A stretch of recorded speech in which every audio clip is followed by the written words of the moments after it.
welcome guys, welcome to my legal something section. Yeah, I mean, life is difficult. Okay, so I just want to say something stupid. Okay, so yeah, hope you guys subscribe to my channel. Okay, so 1556,000 separator. Okay, so I'll give an integer n, add a dot, add 1,000 separators, and return string format. So somehow like, I mean, I think it's the Western, like the Western culture that if you see the thousands, then you put a dot, right? So for example, 987 is the same, but the 1, 2, 3, 4 you will put dot here. So the dot is come from right? So basically you see all three of them, and the 1, 2, 3, 4, 5, 6, 7, 8 you see three of them, three of them, three of them, and then you see two dots.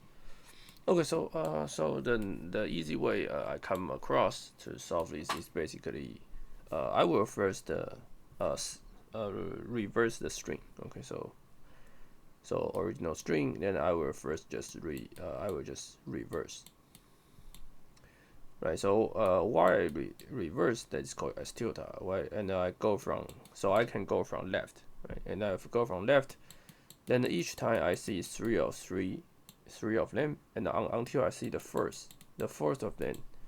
So this is index 0 and the index 1, index 2. So everything, every time I see which is index is divisible by 3, then I will add a dot here. Okay. So if I see something 6, then I will add a dot here. When I see index 6 and when I see index 9, I add a dot here. Then after I add a dot to this, then I just reverse it back. Okay. So this reverse I just want to make sure that I go from left. So which is a convention. Oh, so first I take a string to our integer to make a string, and I calculate the length called s. Then this m is basically the reverse of the string. So maybe let me just type some note. So reverse the string.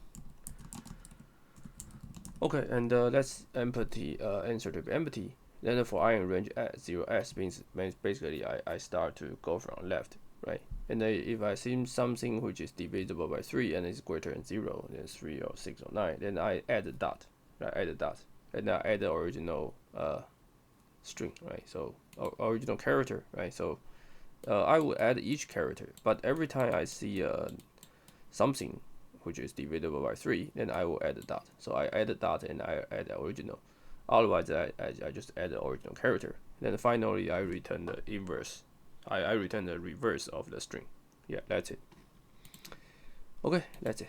So yeah, once you understand this idea, then you just do it step by step. Yeah. So still okay. I will see you guys in the next videos.